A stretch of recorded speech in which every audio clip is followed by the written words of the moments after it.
Zdravo, zdravo. Živijo, živijo. O, se slišimo, super, bravo. En lep pozdrav, Matjaž, jaz sem mogoče čisto na kratko par besed povedala o tebi. Sem res vesela in počaščena ter hvaležna, da si se odzval našemu vabilu. Pa bi mogoče ti povedal nam par besed o sebi, kdo si.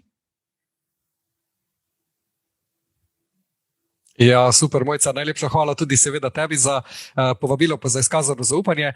Ja, midva prihajamo nekako iz zelo podobne branže, se ukvarjamo z denarjem. Denar različno ljudje, bi rekel, porabljamo tudi kdaj za nakup nepremičnin, da živimo, da oddajamo. Tisto, kar pa ostane, pa pridem jaz upoštev. Torej, kot finančni svetovalec, neodvisni finančni svetovalec, zdaj že 17 oziroma 18 let upravljam, bomo polnoletni letos to dejavnost. Kam investirati, na kaj paziti in pa kar je najbolj pomembno, se včasih dotaknemo tudi kako bolje obvladovati svoje osebne finance, da sploh potem pridemo do ostanka, ki ga lahko investiramo. Tako da ja, moja strast so finance, ne samo pri delu, tudi pri poučevanju, zaradi česar je v preteklosti nastal naš inštitut za neodvisnost, kjer pa poskušamo izobraževati in pa osveščati na tem finančnem področju, kjer verjetno, Mojca, tudi ti veš, imamo ljudje vedno zelo, zelo veliko želja, pa načeloma bi rekel malo premalo znanja. Ja. Tako da ja, rečemo v kratkih besedah, bi bilo to. Ja, odlično. Današnja tema, prihranki na banki ali naložbe v nepremičnine. Zdaj trenutno bom rekla, da je en veliki boom trenutno nastal na trgu, ljudje sploh ne vejo, kako se naj obnašajo. Ko je bila prva karantena, ko so nas prvič zaprli, pa drugič se je dosti špekuliralo o tem, da bojo nepremičnine padle, da bo nastala grozna kriza in kaj se je zgodilo po tretjem odprtju. Nepremičnine grejo samo gor vsak dan in ljudje enostavno ne vejo, kaj točno se dogaja. Imaš ti mogoče odgovor, kaj se dogaja na trgu, sploh z denarjem? Bo inflacija, ne bo inflacije? Res, to so taka vprašanja, ki jih dnevno tudi mi dobivamo, kar se tiče nepremičnin, ampak jaz mislim, da boš najboljši odgovor dal ti.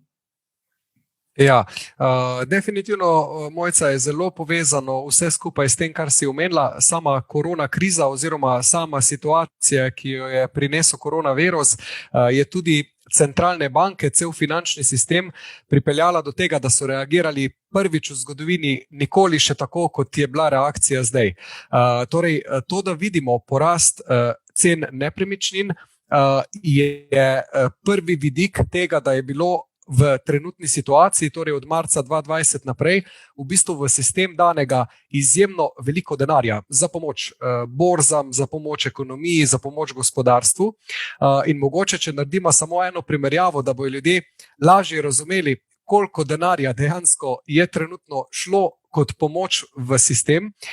Vsi se verjetno še nekako spomnimo finančne krize iz leta 2007-2008 in če primerjava tisto krizo, Mojca, z zdajšnjo situacijo, potem na palec, čez palec, ko zračunamo, hitro ugotovimo, da je bilo zdaj v tem zadnjem letu v primerjavi s preteklo finančno krizo 2008 danega v sistem skoraj da 15-krat več denarja, kakor ga je bilo takrat. Torej, če smo takrat govorili o tisti famoznih 1000 milijard dolarjev, ki jih je kongres komaj da sprejel, da so leta 2000 rešili ta Fenija pa Frede, zdaj govorimo o približno 12 do 15 kratniku te vsote. In logično je, da ko pride enkrat do tako velike količine sredstev, ki je sicer letela večinoma v bančni sistem ali pa na borze, bi rekel, se začne ta velika vreča kapitala, denarja, likvidnosti pretakati po trgu. In ravno zato smo videli odskok od marca, od prvega šoka, odskok cen na borzi, videli smo odskok cen kriptovalut, vidimo, kaj se v zadnjem obdobju dogaja s cenami surovin, posebej mojstri in pa tisti, ki v Sloveniji še kaj gradijo, se zadnji mesec, 2, 3, 4, 5 soočajo s povišanimi cenami surovin in ne nazadnje logično, pridemo do nepremičnin, tudi izrasle, rečva temu inflacije kot take, verjetno trenutno mi kot potrošniki še ne občutimo. Ampak je pa strah že zelo prisoten, da bo ta masa kapitala, ki je bila dana v sistem, nekje srednje dolgoročno znižala kupno moč denarja. In seveda, ko imamo na eni strani tako veliko količino in pa na drugi strani en strah, potem ljudje začnejo špekulirati, kam naj se pred tem, da bi doživeli izgubo upada kupne moči denarja, začnejo umikati. In mislim, da je to odgovor na vprašanje, zakaj rastejo nepremičnine, je seveda, ker je povečano povpraševanje. Ne? Eno je seveda ta vidik, drugo je verjetno, to veš ti boljše, tudi vidik tega, da verjetno stanovanj ni dovolj, glede na neke potrebe, ki jih Slovenci imamo. Ne? Tako da definitivno ta velika masa kapitala, ne, je pripeljala do tega, da se ta kapital zdaj seli. In če kje opazimo inflacijo prej kot pa ne vem v trgovini, jo opazimo na naložbenih razredih. Zato nič ne čudi, da so porasli vsi naložbeni razredi v tem obdobju, vključno tudi z nepremičninami. Vsi. Ker zdaj en podatek imam, da je cena železove rude narasla celo za 115%, tako da se kar dosti na ta račun pritožujejo sami investitorji, obrtniki. Surovin enostavno ni, ker verjetno tudi proizvodnje v času korone niso delale vse, verjetno je to posledica tega, ne? Zagotovo. Vidikov prav v povezavi z surovinami je vidikov več. Eden je zagotovo večja ponudba denarja, drugo je, da je bil šok v gospodarstvu neprimerljiv s katerim koli šokom do zdaj, kajti mi smo marca, aprila dobesedno ištekali svetovno izdelke in ga večje zmude pri dobavah tudi do transportne poti so se vmes, bi rekel, ustavile in tudi zaradi tega cene surovin drvijo v nebo. Tako da ta dva vidika definitivno ženeta ceno surovin v zrak. Ja, zdaj imam jaz tudi nekaj vprašanja, so ljudje napisali, en gospod me vprašal, ko je videl, da boš ti naš gost, če misliš, da bodo cene nepremičnin zaradi same inflacije še se dvignile, ali je že to všteto v samo inflacijo, kaj misliš ti? Zelo dobro vprašanje. Večinoma naložbeni razredi in v tem primeru tudi nepremičnine niso to nobena izjema, vedno naprej ukalkulirajo neko prihodnje pričakovanje. Tako da, če rečemo, današnje cene nepremičnin na nek način že odražajo to, da verjetno nam sledi neka povišana inflacija v prihodnosti. Ampak, če se bo zgodila, rečemo temu, neka normalna inflacija, če jo sploh lahko tako imenujemo, torej neka kontrolirana, nadzorovana, ne preveč visoka, potem je verjetno, bi rekel, so te cene, ki so trenutno še mogoče malenkost povišane, pa lahko rečemo, da je že to. V primeru kakršnekoli višje inflacije, kakšnega dodatnega presenečenja, pa definitivno to še niso zadnje cene, kajti če pogledamo v zgodovino, vedno, ko je bil denar manj vreden ali pa ko je res prišlo do razvrednotenja kupne moči denarja, so potem naložbeni razredi, kot so, ne vem, plemenite kovine, nepremičnine, zemljišča, tudi kakšna delnica, kakšno dobro delniško podjetje, resnično najbolj porasli takrat, ko je inflacija prišla tudi, rečemo temu, v realno gospodarstvo. Torej, ko bova midva pri nakupu v trgovini pa pri ne vem, ko bova šla tankati avtomobil in tako naprej začutila, da res prihaja do povišanja cen, takrat v primeru te inflacije nepremičnine trenutno še definitivno niso na zadnjih cenah, bi lahko šle še višje. Mogoče samo primer iz tujine.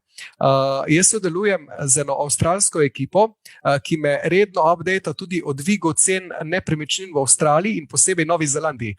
In zdaj sem slišal, bi rekel, pred enim tednom neverjeten podatek, da celotna nepremičnina z nekaj zemljišča v Novi Zelandiji, ki je bila, ne vem, pred 3 leti vredna 250 000 evrov, je danes pod 600 do 700 tisoč, sploh ne moreš več dobiti. Govoriva ista kvadratura, isto od zadaj, torej je šla razlike, razpone.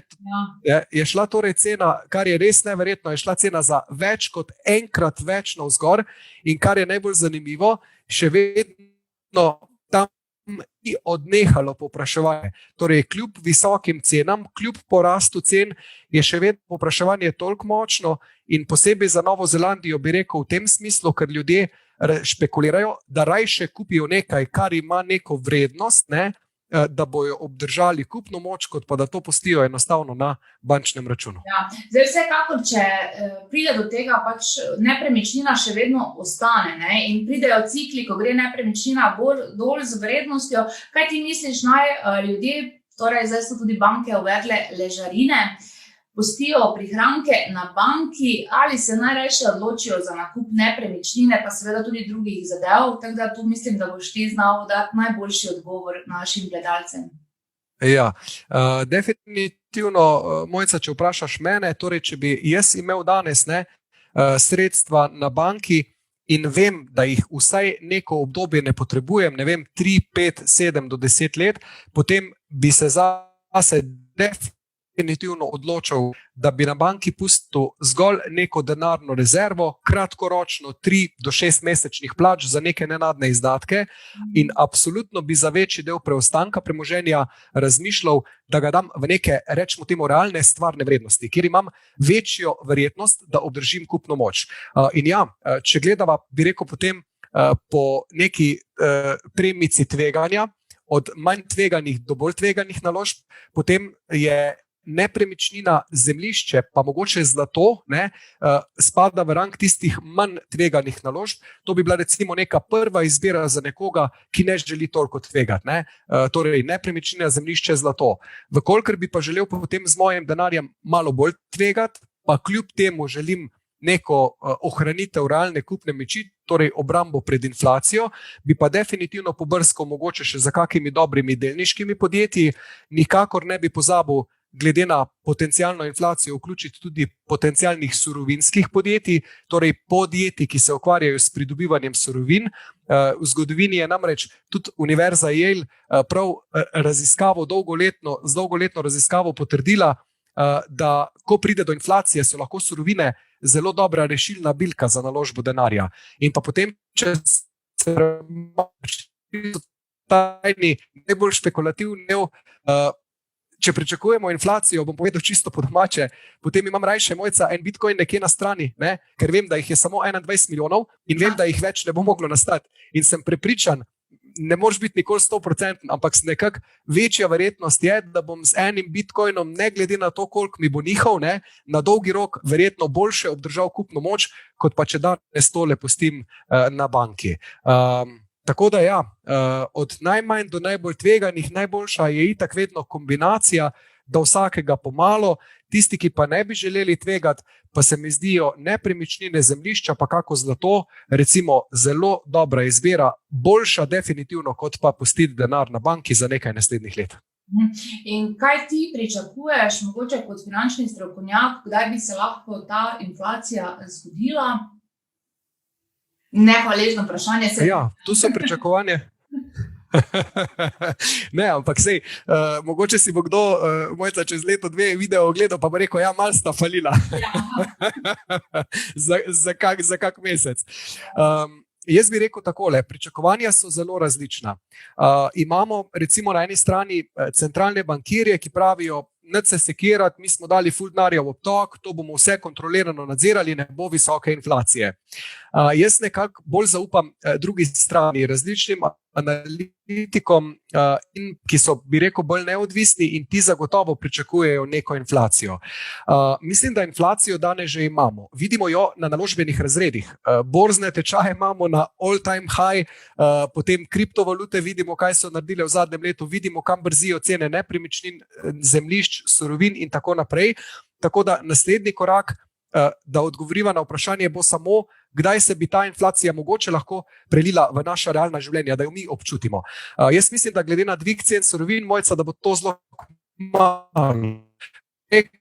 Ne vem, obdobje 6 do 12 mesecev, kjer sem prepričan, zelo kmalu, torej obdobje 6 do 12 mesecev, kjer se bojo te višje cene surovin, hočeva nočeva, prelile v naše končne produkte. Ključno vprašanje za posameznika je, kdaj bom jaz to opazil v trgovini. Jaz mislim, da če podobno spremljamo prenos iz tolarja v evre, bravo, če gledava prenos tolarja v evre, pa danes, koliko z evri nekaj kupimo, pa koliko smo včasih s dolari dali, že zdaj vidimo, da je inflacija.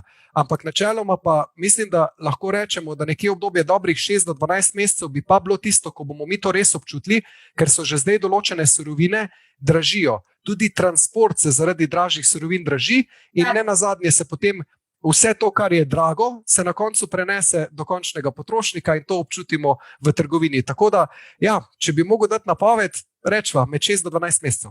Super, Matjaž, zdaj da ne bomo predolga, jaz bi mogoče, če imaš ti kakšen nasvet za naše gledalce, kaj bi jim ti svetoval? Glede obrambe pred inflacijo? Točno to. Torej, kako si naj Točno, zaščitijo super. svoja sredstva, verjetno s tem, da razpršijo denar in tako podobno, da bi tukaj prosila mogoče za te zaključne besede še tebe, preden se poslovimo seveda od tebe. Velja. Vsekakor, Mojca, je na prvem mestu razpršitev. Jaz mislim, da samo profesionalci, ki res obvladajo stvari, so lahko bolj naklonjeni eni zadevi in v tisto vlagajo večino svojega premoženja. Mislim, da za vse ostale vlagatelje pride v poštev razpršitev. Torej, jaz bi se pred inflacijo zagotovo ubranil na način, da bi poiskal realne vrednosti. Torej, da bi, ne vem, nek moj vložek, rečemo, če ima nekdo nek manjši vložek, potem definitivno pridejo v poštev kakšne plemenite kovine, zdaj za tiste, ki bi radi ekstremno pošpekulirali, mogoče tudi kakšna kriptovaluta in pa seveda tudi kako delniško podjetje, kot sva rekla, posebej z področja surovin. Če pa govoriva, Mojca, o malo večjem portfelju, potem pa jaz mislim, da mora biti prva izbira posameznikov bodi si zemljišče in pa nepremičnina na prvem mestu, potem dodatno zlato in pa potem preostanek mogoče spet na neke delniške trge. V vsakem primeru pa poiskati opcije in pa naložbe, pri kateri vemo, da ne bomo doživeli upada kupne moči. Če pustimo vse v denarju pod polštrom ali na banki v depozitu ali na neki fiksni obrestni meri donosnosti 1% do 2%, potem sva lahko skoraj da ziher, da s tem se pred inflacijo ne bomo ubranili. Mogoče kot zaključna misel. Včasih mi nekdo reče, ja, kaj pa če inflacije sploh ne bo, mi se pa zdaj razpršimo, pa inflacije sploh ne bo. Zdaj, moje delo je tudi zaradi tega toliko zanimivo, ker delamo z verjetnostmi. Zato bom zaključil, Mojca, z verjetnostmi.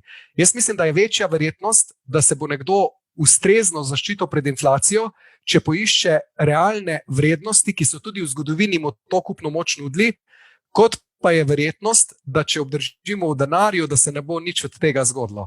Tako da, če bi mogel igrati na verjetnosti, bi se jaz raje danes zaščitil. In res je treba omeniti, ker vem, da je to tvoje področje, da so pa nepremičnine kljub nekim cenovnim nihanjem, pa vedno nudile zelo, zelo dobro zaščito, sploh v takih inflacijskih časih, ko denar zgublja na kupni moči, potem neka nepremičnina, posebej z dobro lokacijo, lahko ne samo obdrži kupno moč, ampak jo ponavadi v takih časih tudi poveča. Super, Matjaž, jaz mislim, da smo res dobili en kup koristnih informacij. Jaz se ti zahvaljujem. Pustili bomo spodaj e-mail od Matjaža, tako da se lahko tudi obrnete na Matjaža, ker bom rekla, da je res on strokovnjak za te zadeve in vam lahko pomaga tudi z razpršitvijo samega premoženja, tudi nam pomaga in tudi mi mu zaupamo. Teda res hvala ti, Matjaž, za vso to znanje. Hvala, da si bil naš gost. Vse skupaj pa seveda lepo pozdravljam in se vam zahvaljujem, da ste bili z nami. Srečno! Čau, čau!